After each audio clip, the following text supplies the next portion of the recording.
And so what? So Mhm. what if I have to start over? Yeah. So what if I have to make new friends? So what?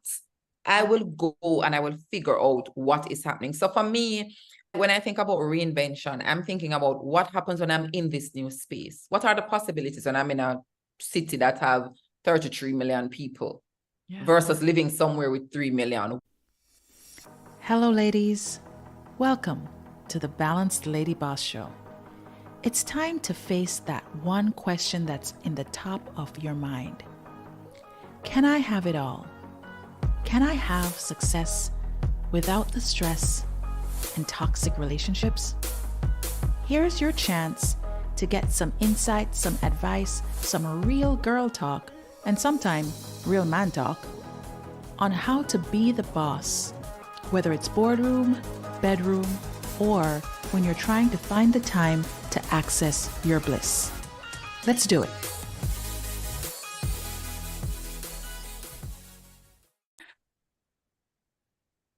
Hey there, Balanced Lady Bosses. This is Stacy, and welcome to season 5. You know, I'm going to be saying welcome to season 5 for like the first 10 episodes, right? Because I'm so excited that we are back and in business for another season. How fun is that? And I am pleased to be joined today by one of my great friends. And I say great because I only hang out with great people, you know, only fellow lady bosses.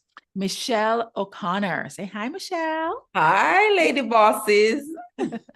Now, Michelle and I are like sisters when it comes to how we think because we are both strategists. Okay. And when I first met Michelle, I was like, but wait, hold on. How me never meet somebody that do exactly what I do before? And so I felt a kinship immediately when we met each other.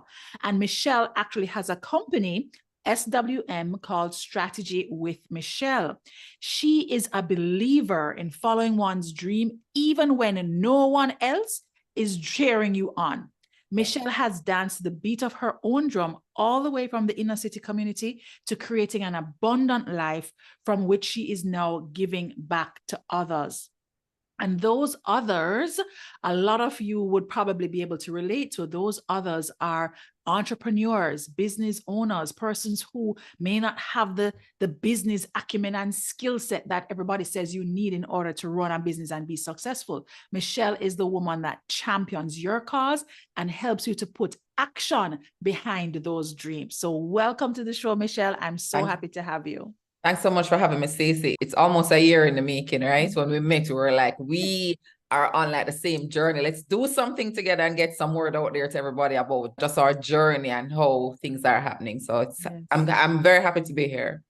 Excellent. Excellent. Thank you so much for joining. Now, we are going to be talking all the things, Michelle. And if you've ever listened to any of my shows, we talk the things them. People come on here and them say, oh, I wasn't supposed to say that. And I'm like, good. We want to share the real talk because what we find is that nobody really drills down into all the different aspects of being woman. And you're not just at work or at home with the kids or in a relationship or trying to figure out what to eat or what to exercise. You're doing all of those things. And that's really what Balanced Lady Boss is about. And so I know that you are juggling all the things. And so I can't wait to dive into how you find yourself in the midst of all of the moving parts of your life. And of course, we're going to definitely dive into the boardroom, bedroom bliss, and then talk about our special topic that we have going for this season. So you're ready to begin? Yes, I'm ready. Awesome. Okay, so let's talk a little bit about your boardroom. What exactly is it that Michelle does? Michelle is passionate about helping others achieve their goals.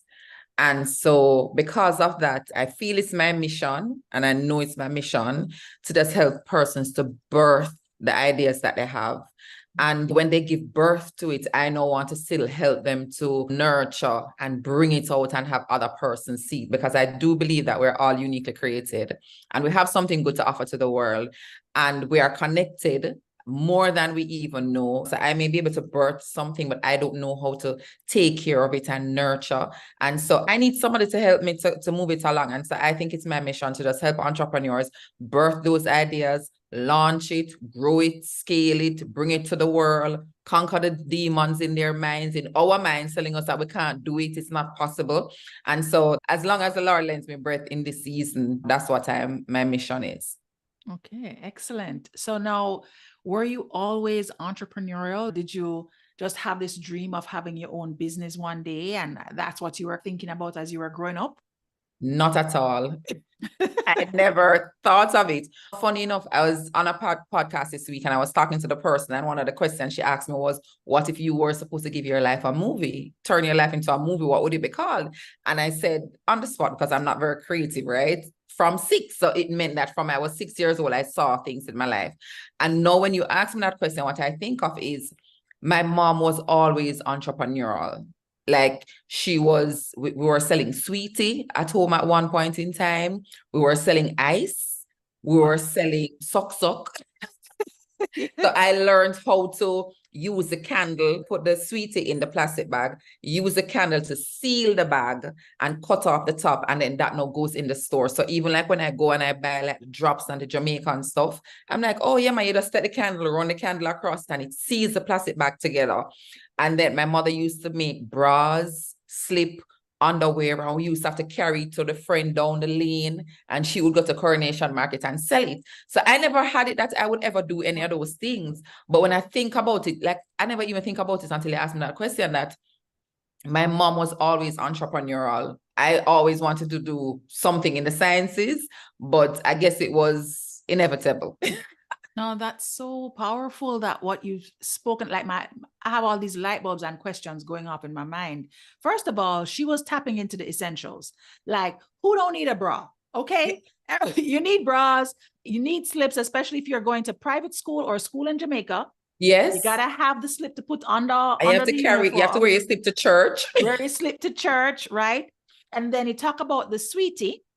Now, first of all, let me just tell you, the whole candle sealing situation, that need to write a book or something, like an instructional, because that's so new to me. Wow. Yeah. Okay. Now, based on just what you've shared in a few minutes of us talking, and also what you share in your bio, you talk about being from the inner city. And I'm like, you're telling me about all these things that your mom used to do in order to make ends meet. When you decided, no, you're going to step out into working world, how did you formulate that in your mind around not being at home, making things to sell? And, was that a part of your motivation? Can you tell us about that? Yeah, so it was definitely a part of my motivation, because what happened was my mom so she was working, and then we were doing all of these things at home, these side hustles, as we call it now, right? Yes. And then she left because what she was doing still couldn't take care of us. So she left and she migrated. She would go and come. And at some point in time, I remember like it was yesterday, I'm watching my mom leave. I had exam, I think it was common entrance today. And I knew something never felt right. I knew something just never felt right. And I said to myself, once I bring a child into this world, I need to take care of the child. And along with that, because I'm in the inner city, there are just some things that are natural.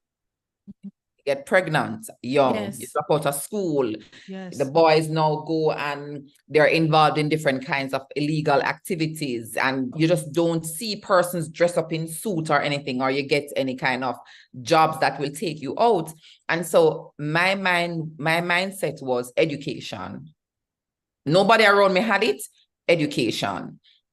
And that was how I started formulating, all right, I'm not going to laugh and talk with nobody. Of course, I was playing. We were ramping the lane. We play with sightings. We done the shandy, we dolly house, you name it. We did all of the things then. And I just decided that I was going to get an education, pass my common entrance, went to high school. When I went, I'm from Spanish Town, Jamaica, in St. Catherine, because I know you have international listeners. Yes. When I went to high school, I passed a Holy Child at high school. And when I went to high school, that was the very first time I was going to Halfway Tree.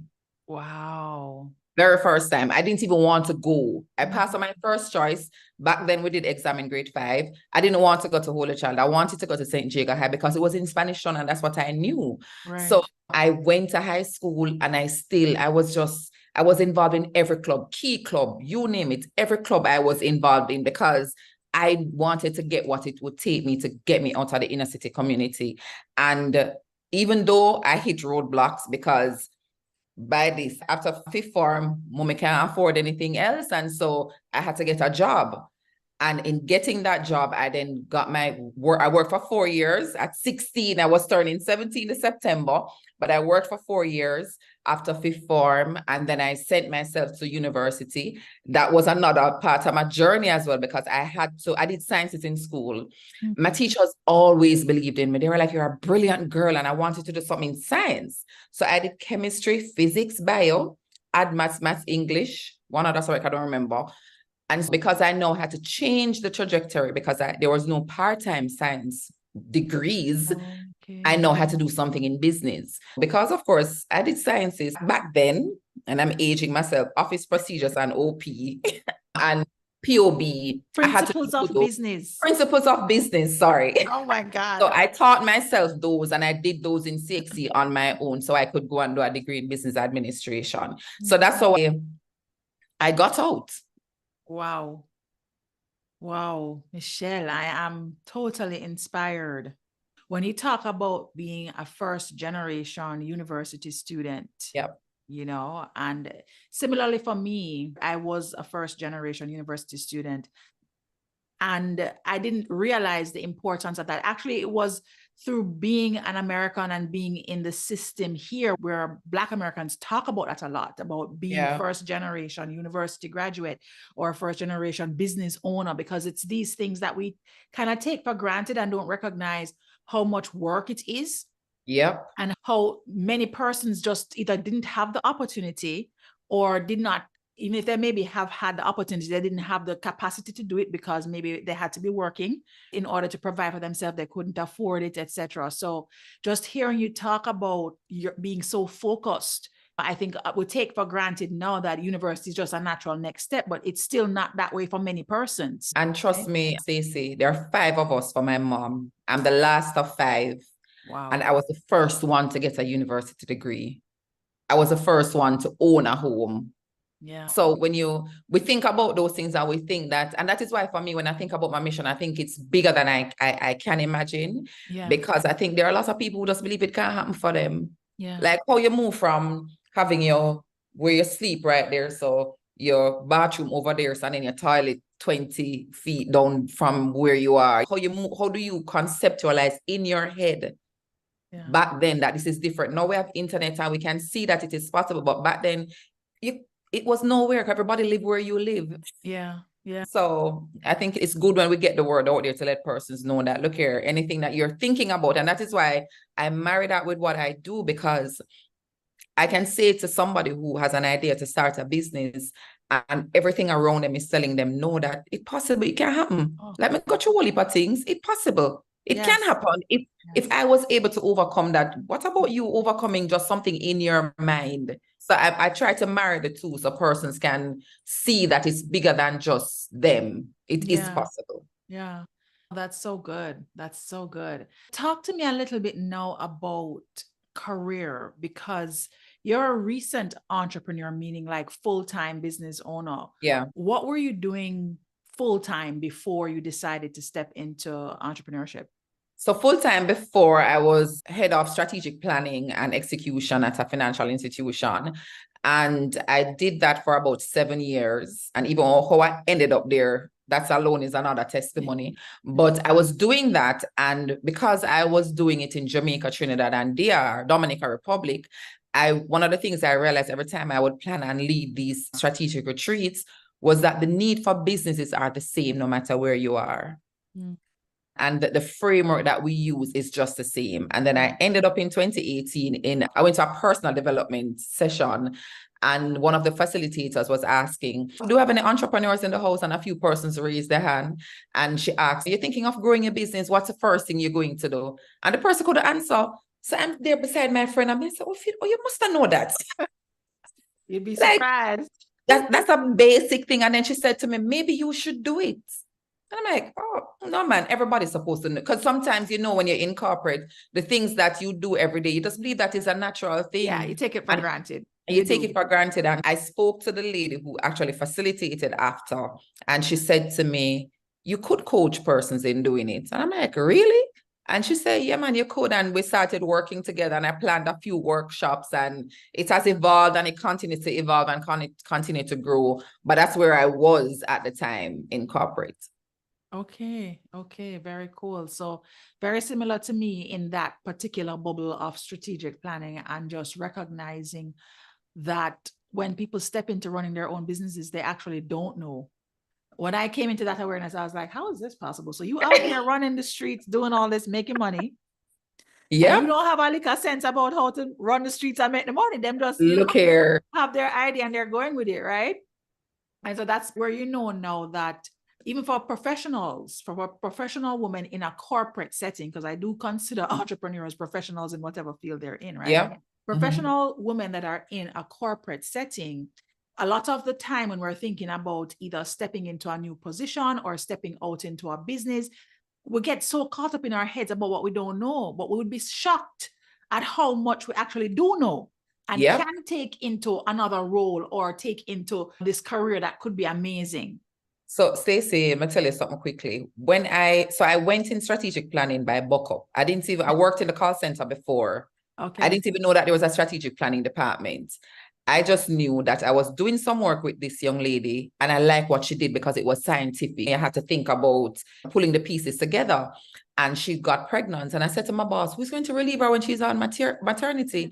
And she said, probably I should ask if you can. And she asked. And at the time, we used our personality profile and they looked at mine. And based on what they saw, they're like, yeah, Michelle, you can do the work.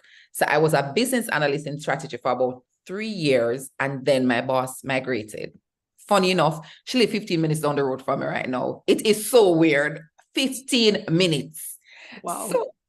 So when she migrated, so what I did at the company when we have new employees, I'm the one who does a presentation and orientation about the company, where we're going on our growth plans. This particular time, my new manager or chief strategy officer now is going to be in that session, right? So I'm like, no, I don't want to do this one because my new boss will come and next thing I make a mistake or she think I don't have any sense. Because the corporate planning manager role was open. So I went ahead, did the orientation. And when she came to the office, she said to me, why didn't you apply for the job? I'm like, no, man, I'm good at my business analyst work. And she held up all the resumes that she had. And she said to me, Michelle, I saw you in orientation. If I send you to one balance scorecard session training, you're good for the work. These resumes I have, they don't compare to you. And that is how I ended up in the corporate planning work, first of all, because in my mind, I'm thinking that this thing that I'm doing, and it comes back to us doing things and just thinking that, oh, it's not a big deal. Yeah. So much of us come out when we show up. And just from that is, I didn't even apply for the work. Just like that, she's like, training, and you are now the corporate planning manager. Wow. Wow. So taking the risk. Well, I don't even know if you knew you were taking a risk. You were literally just like, all right, I have to do this. So I'm going to try my best. And I think a lot of times when you talk about seeing greatness in others, some persons don't necessarily see how that could happen in their lives. But I think just showing up, because you could have said, you're calling sick and said, boy, somebody else needs to do this today. And I was very close to doing it enough. But because you decided, I'm going to just show up, she saw something in you and you were still like, no, sir, not for me, because maybe whatever doubts you had, and she literally saw the greatness in you that you couldn't see in yourself at the time. I heard somebody say this and I said to myself, I'm going to take it, because even though you overcome, you still have those doubts in your mind when you're to take on something new. And the person said, what if everything that somebody said to you, every time somebody says to you, I see this in you. Stacey, you know what? I think this podcast is going to take the world by storm. Why not just believe it? Yes. Why not just believe it? Yes. And I sat down and I literally started to think of all the people who have said to me, Michelle, you are going to be great. Whenever you talk, you just pull me in. And I'm like, me? No, some people like hear my own voice. And what if every time somebody says, I see this in you, we take it like this is true and just jump in it? It's not easy because we're battling what's up here and we're battling the unknown. Yes. But what if we just say, you know what? Yeah, man, them think me great. Them see the podcast Let I me got. tell you. Guess what? Let me I'm just tell going you. to run with it. Run with it. I have been learning to say thank you. I received that. Yes. I've been learning to say that because for so many years, just like you would say, people will say to me all the time, especially when I would speak, because I don't publicly speak often, even though every single time you read a journal for the last maybe 10 years, it says dream, speaker, author. That's my big dream. That's all I want to do. Speaker, author. And you would think that as a strategist, right, we would have it all planned out, got the step 1, step 2, got the risk mitigation strategies, yes, all the things. And it wasn't until I did a recent keynote, and the young lady that reached out to me to do the keynote is because she saw me speak somewhere else. And she was like, do you do this thing? And I was like, I am doing this thing now. This is what I am now doing. And she, when after that keynote that she called me and said, hey, do you think you could do this one? And I said, yes. Afterwards, she said to me, I was moved to tears. I need to see you on bigger stages. Said this stage size is not for your voice. You have so much impact to make. Mr. Child, I was like, yes, I said, thank you. Yes. Because as you say, sometimes you have to hear it outside of yourself. Yeah. Because the voices in your head have one bag of things to say that don't equal that.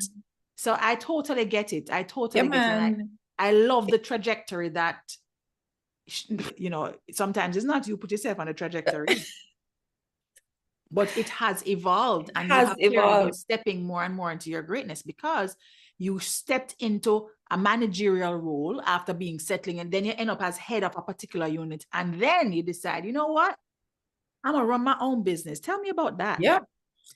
I realized that the more I started to support entrepreneurs, so I started in 2018. So I was doing that. Thank God my job allowed me to do my personal business along with my 9 to 5.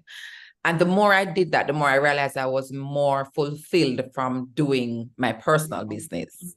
I was owning everything. And you know how the corporate world goes. Yes. What in our wordsmith, what may I write? And yes. You know, I'm owning, and the results that I want, I'm creating those results.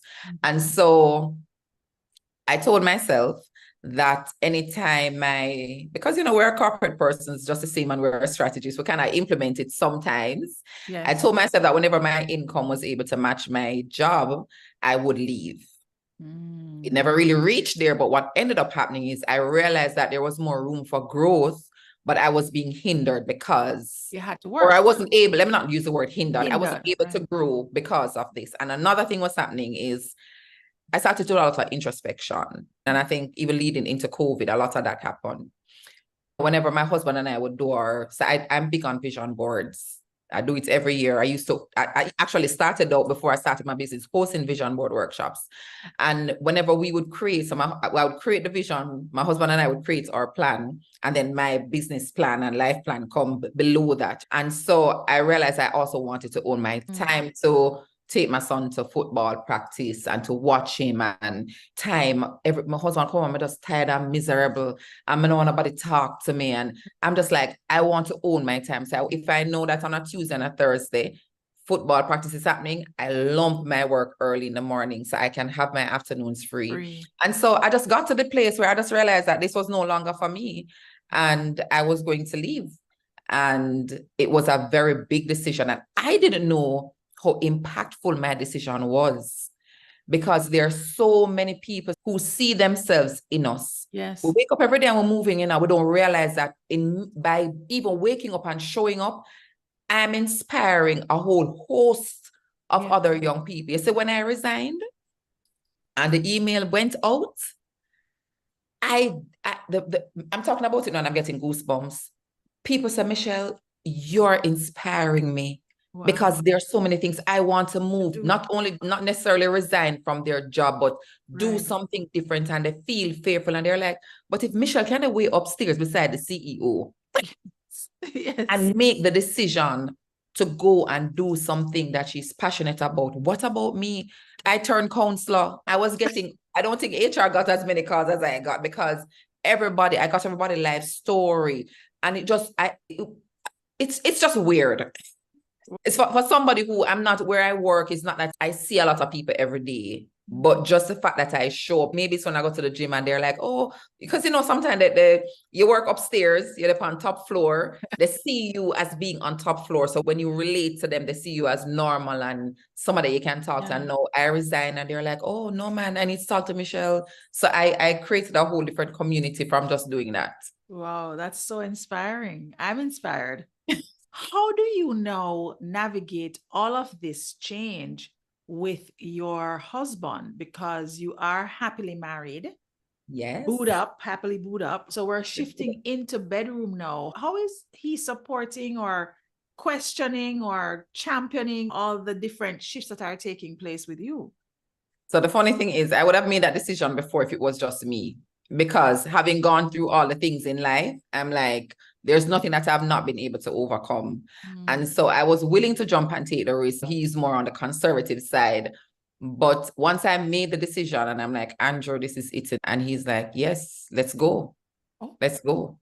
He was right there with me. I get him a Michelle O'Connor shirt. And when I go into vision boards, he's there. My son is there. Like everybody, my son is the videographer and the editor. Everybody was there. And I think at the time, the concern was naturally, how are we going to survive financially because we have one income that just completely gone. Yeah. And when he got to the point of, I'm there now, I'm like, okay, I'm going to resign. And so even as we go through now, he's my champion. Like, very excited about anything I'm doing. If I'm at home and I have a session, but if I'm upstairs getting ready, by the time I come down, the AC turn on in the room and the lighting set up and the whole shebang happens. So like he's there with me. It has evolved and it takes its changes because when you just start, you're fully focused, you're just down. And I had to tell myself that, okay, Michelle, you can't be working late nights every day because as an entrepreneur, guys, when you become a CEO, you are it. So right now, so what I ended up doing is I'm living what I'm telling other people, right? And so we had to have conversations about it. Like, all right, Andrew, I'm going to stop working 3 days for the week at 5, and when you come home, you get your quiet time and then it's our time. Right. Like we've gone through that. Or I was thinking about it today that as mothers, we do a lot. I was sitting here making a list after call the soccer club. So I don't know if we'll get to it, but I migrated. So my son joining a new soccer club after sort out immunization. And I'm sitting and I'm thinking like, oh my God, this is a lot of things. Yeah. So even back home, I got to a place where I was feeling overwhelmed. I said to Andrew, let's talk because I think I'm carrying a lot. Right. And we were also head of the family life ministry at our church and the marriage department at our church. Wow. So it was a lot of things, plus the business and plus life. And then I'm like, we have to figure out even our bedroom situation. Yeah. So we not live like brother and sister or cousin because we're tired. So by the time we jump in the bed, we drop asleep. Yes. So it You're booed up, but not getting booed up. No, we have to talk about it. And that is it. When you have a relationship, things it's not honeymoon every minute, but you have to make it that. And the good thing for us is we ensure that we create a space where we can talk about things that are happening to us. Yeah. Okay, the romance. Baby, I need to slow down with work. So I'm not always tired. And you also need to come home a little bit earlier. So we have those conversations. Take over homework from me because I just need my own time. Because when you're working from home as well, you're always there. You don't get to go out. So that's why I started going to the gym in the morning and I would spend 2.5 hours at the gym. That's my time. Yeah. That part of it took some navigating. Yeah. And I'm sure even as we're now in this new environment and our schedules are different, we also have to talk about it. I'm looking around because I was looking through my stuff and I found my pack with my dice. So I'm like, that's going in the bedroom. Oh, your nighttime dice. Yes. I need to go look for that. I don't even know where mine are, girl. And I had cards. I don't know where the cards are, suitcase, all kind of things. Yep. Okay, so I want to touch on one more thing before I ask you about reinvention.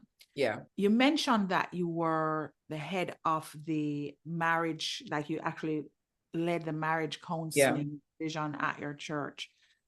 How did that help or hurt your own relationship and navigating being in space, like when you and Honeyboo vex and you have to go do a marriage counseling session. Like, how does that work?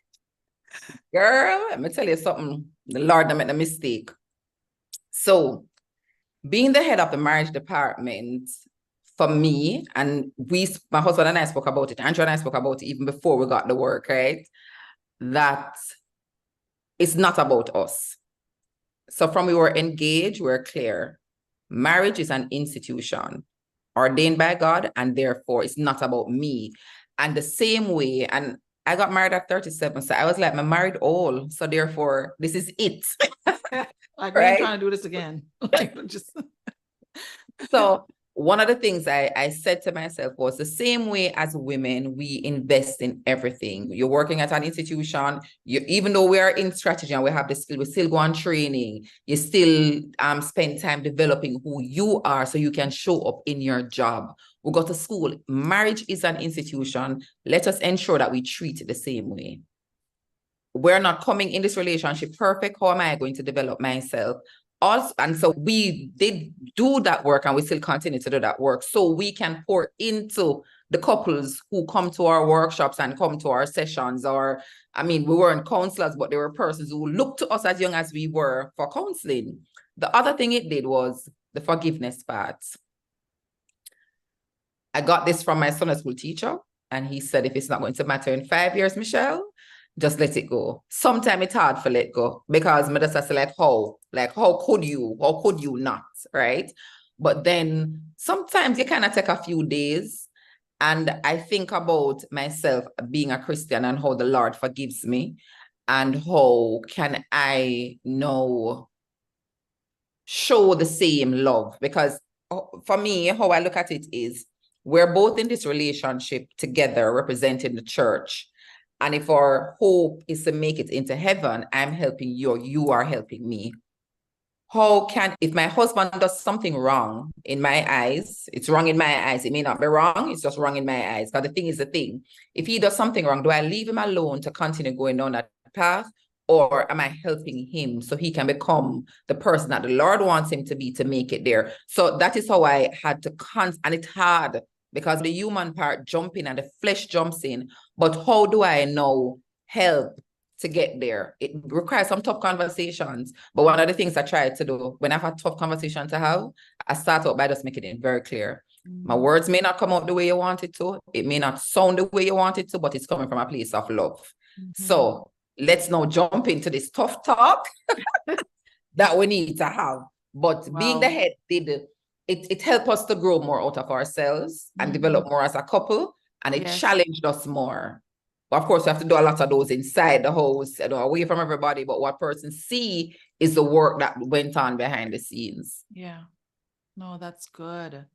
That's really good. I wanted to talk about that before I actually asked about reinvention, because the undercurrent theme for season 5 is reinvention. And in my context, reinvention is where you take one part or all of your life or multiple parts of your life and you decide that you want to take it in a new direction. You want to completely reinvent yourself, or you want to reinvent this way of being around a certain thing, whether it is you want to create more wealth, and so you're going to pivot in a particular way towards building that.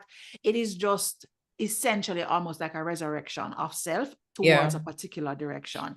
And I know that through our conversations offline, you are in the midst of your own reinvention right now. My audience is largely working women, anywhere from after university all the way up to 60, and with a concentration primarily around 35 and 55.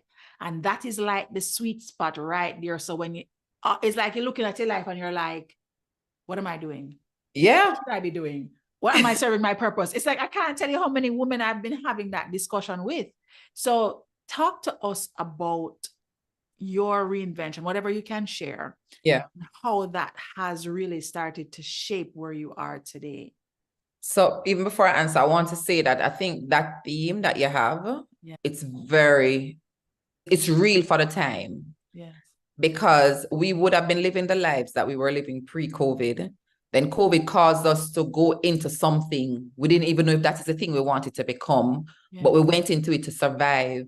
And now we're coming out and we're trying to figure out, so what do I really want to do again? And then we go now into, okay, I'm going to reinvent who I am.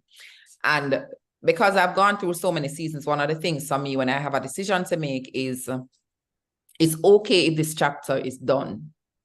It's okay if this season is over. Oh, let me just move on to the next chapter. That is so good. Making it okay to close a chapter. Like, it's okay if that chapter is done. Yeah. Like when we read a book, after the chapter done, we're glad. Like we watch movies on Netflix, and when the season is finished, we eagerly anticipate the next season. How about we take that for our own lives? And so for me, there were a lot of things that I've always wanted to do. A lot of things. And I would always put it off, and I was always trying to figure out, oh, probably it's not safe. And it's so ironic. I just finished listening to, oh my God, Bosma, The Urgent Life. Oh, today. Urgent Life. Yes. Yeah. And her story made me start bawling at the gym because I could resonate with it. So my mom passed last year, January. And I thought to myself, how many things I wanted to do for her, but I was putting it off because you're waiting for the right time. You're trying to, there's so many things we're trying to do, right? And when she passed, Stacey, I don't even know if I shared it with you in one of our talks. I was in Cayman packing up her stuff. And we say in Jamaica, I don't know if they say it everywhere else, it hit you like a ton of brick. Yes. I was packing up her stuff, and I was getting a call from her church sister. Oh, Sister Bev did have that hat. I can't get it. Somebody want the bag, somebody. And I said to myself, when I have lived my life, this is what it will boil down to when I go. People are going to come for my stuff. I will no longer be a person. I will be referred to as the body. And people are going to come for my stuff. So I'm like, you know what? I am going to live the life I want to live while I have the chance. Yes. Coming to Canada was something that we thought of from, actually got through to come here in 2016 and didn't come, got engaged. Then we got married, and it was all about the marriage and the life. And then I'm like, there are things that I also wanted to do and things that we discussed as a family. We were supposed to come before COVID, and that didn't happen. And I'm like, I'm going to go. When we decided to come, of course, persons were like, oh, no good in Jamaica. I was saying to somebody the other day, I was walking because, of course, we're not driving now, right? And I'm like, look how I leave my good Audi Q5 and come here. I got a Q5 too. Yeah. And I'm just like thinking about all the things, how I own 2 homes in Jamaica and I come here and I can't even get somewhere to rent because people don't think I can. Those things kind of play on you. So persons were like, oh, you'll have to start over and da-da. And I'm just like, and so what? And so what? So what if I have to start over? Yeah. So what if I have to make new friends? So what? I will go and I will figure out what is happening. So for me, when I think about reinvention, I'm thinking about what happens when I'm in this new space. What are the possibilities when I'm in a city that have 33 million people versus living somewhere with 3 million? What are the possibilities? Risks are involved. Sometimes it's scary, but talk about it. Andrew and I, right now, you don't have a choice but to be with your husband, right? It's a good thing we like each other. That's another thing. We think that is love, keep the marriages together. You have to like the person that you're with, like talking to them and see them all the time. So for me, it's whenever we committed to sharing when we feel scared about the moments. And another thing we did before we left Jamaica, we went to counseling. Because we wanted to make sure that we place everything on the table. And sometimes you don't know what you don't know. You don't know what you've not spoken about. And so we committed to talking about the things. Oh God, today we were saying, oh, we need to get our driver's license. And they're like, oh my God, something else to do. One more process. One more process when you have a good license, right? So it's being open to who I can become. Like, what is this new chapter bringing? And I fail to believe that the good Lord would have made this big old country with 8 billion people maybe now and have me to just do this one thing in this one space. I'm open to just going out and trying. And I may have, we talk about the minority in this country. Maybe the Lord wants me to serve the minority. Maybe the minority here needs somebody with my skin color to help them. What about that? And so it's reinventing, having my son now have to try out to become a part of a football club when he was a part of one for about 9 years. It's doing all of the things and then knowing it's possible. And I'm really committed to packaging this story, whatever it is, to help somebody else, because it may not be somebody needs to migrate, but they need to do something different. Yeah. And they feel scared. Yeah. Stacey, like 1, 2, 3 of my friends have come up since I came, and I just got here in July. Well, 2 came and 1 called me because she's like, Michelle, I was thinking about this for so long. And I'm like, I'm not going to do it. I know that you did it. I'm just like, what if Michelle do it? Me can't do it. And so it may be something else, but how can I now, going through this moment of changing, and I'm making some changes to my business as well, because I want it to be I want it to encompass more persons, in terms of when persons hear strategy with Michelle, I don't want want them to think that they can't be a part of that community, but how can I bring the word out so people can just come and join? Yeah. So it's a whole journey that's continuing because I'm going through it. Yes. But I'm making it happen, scared and all. Oh, no, that's good. So many gems just shared, Michelle, so many gems. The first one for sure, I think, is something that many of us struggle with. Even the small changes, accepting that it's okay to close a chapter, it's okay to end a season, right? It's okay. And then talking about your reinvention process, even from a bedroom perspective, it's almost like a family reinvention. Yeah. It's like all of you are going through your own experience of creating something new.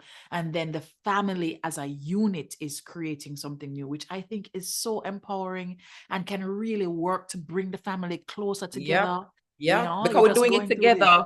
And there was together. something that I experienced, and we say there are no wasted experiences, but sometimes when you think about it, when I went into strategy as a business analyst, normal trajectory, you do your CFA, which is your Certified Financial Analyst certification, a very difficult exam. I did it once and I failed. Michelle not really fail exam, right? Because I'm a bright girl. I did it the second time, and like they have a band of 10. If once you go over 10, you pass. I was at must 9 or 10 or something like that.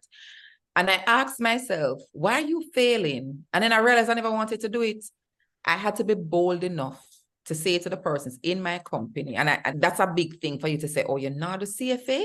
Right. How could you not do it? And I had to say to myself, Michelle, guess what? It's okay. Yes. It's just not a part of your journey. Yeah, this is not for you, and that's okay.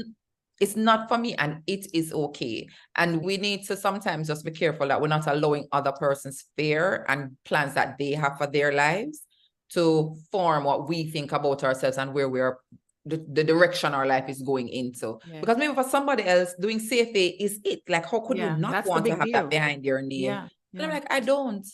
And it is okay. Yeah. That's a good point about operating under somebody else's design for themselves and for you, because sometimes people will be like, yeah, man, you're perfect for this role. I see you in it. This is the trajectory I wanted to be on, especially when you're in a corporate environment. There's a lot of that. Okay, we're on the career path, we're on the ladder, and then women tend to not speak up when things shift for them.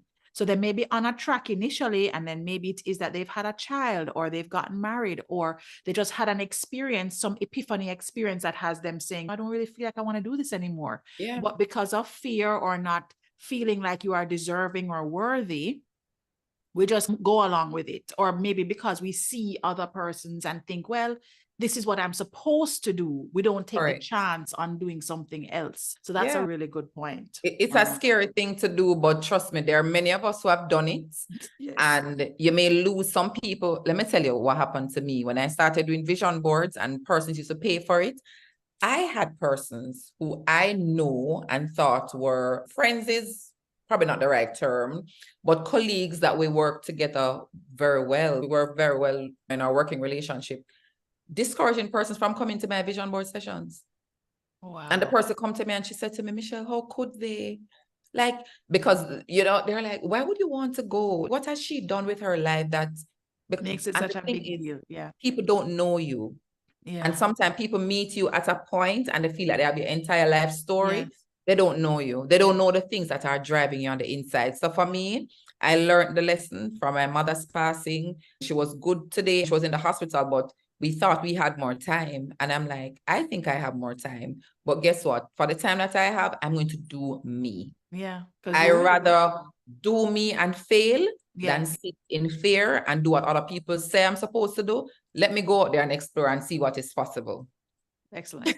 Okay, now talk to me about bliss. You mentioned earlier that going to the gym for 2.5 hours, which for me sound like torture, but okay. Going to the I mean, half gym of it we're chatting and laughing. for 2.5 hours, that's like your me time. Is there anything else that you do to really preserve your soul? What is it that really makes you feel like you are in your bliss space? That's just for Michelle. Wow, I need to do more of that for sure. Because I've been doing a lot of everybody else, making sure kids, my son is fine, husband is fine, relationship is fine, church is fine. So that's why even though we're here, I'm just like, I don't want anything. I'm not taking up any, or pastor messaged me today. She's like, what's happening with church in Canada? Because they want to start something here. And I'm like, I'm just doing me. So I'm not really a very outgoing person.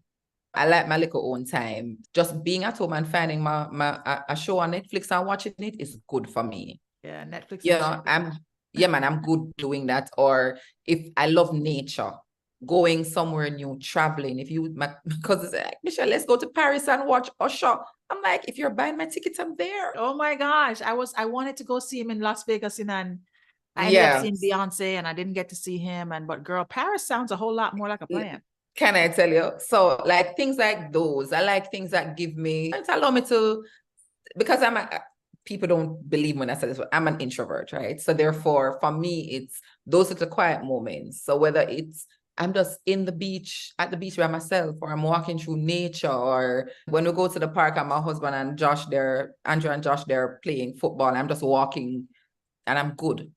So for me, just making sure that I keep that time, because one of the things I learned about my personality, because when we're introverts and especially working, I'm putting myself out there, my energy is being depleted. So I now need to make sure that I find time to fuel who I really am, taking my own time in my own space and everybody gone. I'm just good being here in silence. But I like to go with my friends 1 and 2 times. When I go out, I have a good time for sure. But I enjoy that. I need to do more. I need to do more of the bliss though. I'm not doing a lot of it, and I need to do more. Andrew customer every day. You need to go out more. You need to do this with your friends. But yeah, but I Yes. need to do more of that for sure. But for Find now, what it's feeds your chilling, soul. doing park things and stuff. That's good. I actually think for each person, it evolves, especially now that you are in a new season. You're going to find what bliss satisfies this season, right? Yeah, What bliss satisfies your that's soul true. in this season. I wish you well when you're in that discovery space of actually figuring that out. So that's Yes, wonderful. I'm going to figure out what's new, right? Funny enough, this week I went to, and even it's a figuring it out, that's true. Just do things. So I'm on Instagram and I saw this thing pop up that they're having a kickboxing challenge for 6 weeks. I've always wanted to do kickboxing. And Gosh. it's hers, the name of the studio is hers kickboxing. So it's just for women. Okay. They're doing the challenge. I'm like, okay, I'm going to do this. So of course, I put on my thing and I went to the studio because I'm going to figure out what's Yeah. happening in this season. So as you said, that's true. I'm saying yes to some of the things I would not normally say yes to, meeting people and just doing something different. So Nice. yeah, Nice. Excellent. All right. So we're actually at the end of the show. this was lovely. Yes, talked about all the things. And to wrap up your epic, I wanted you to share one thing, whether it's a thought or a quote, but just something that you lean on, or when you bring it to mind, it really helps you to bring yourself back to balance, because ultimately there's no time where everything is ever in balance. So Yeah. what is the one thing that you either listen to or hear, word, quote, scripture, whatever it is for you, that helps you to get yourself back to balance? God's got me. Oh, that's good. Yeah. He's Yeah. got me. So when I feel imbalance, I'm like, I need somebody to hold me, right? because I don't know where to go. Like right now, there's work and there's family and God's got me. And because he's got me, everything else is going to be okay. I feel that. I immediately felt okay. Yeah. He's got me. Good. The twins, goodness and mercy running behind me. And I told somebody. The twins. Yeah, man, the twins. Oh, Lord, it's so great. Okay, awesome. Thank you so much for joining the show, Michelle. I'm really excited to have you a part of my season 5 reinvention Lady Boss community. Yes. Lots of persons are going to benefit from the gems that you dropped today. And I want to wish you well on your new journey and this new season that you've taken on in your life. Thank you so much for having me. And thank you to all the ladies that are going to listen. I hope that and trust and pray that I shared at least one thing that will help you on your journey in life. Excellent. Now, Lady Bosses, make sure you check out the show notes for all of the places that you can find Michelle and follow her as she is on her journey towards her next level of greatness. Take care, everybody.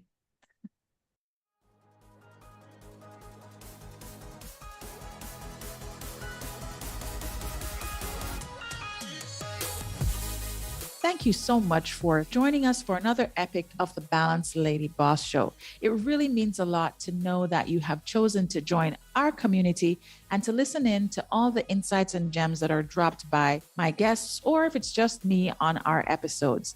And of course, to show our appreciation, we want to make sure that we're providing you with value-added resources. And you can check those out on our landing page, balancedladyboss.com. Now, for those of you who want to make sure that you are staying up to date with all the latest, you want to hit that subscribe button. And there's more. You want to check out our YouTube page. Just look for Stacey Hines on YouTube, and you'll be able to see the videos of the Balanced Lady Boss Show epics. That's right. All our guests, well, most of them, have chosen to allow us to video record these epics. So you can check those out on our YouTube page, along with other useful insights about living an intentionally balanced life. Stay tuned, guys. There's more goodness to come from the Balanced Lady Boss Show. Take care.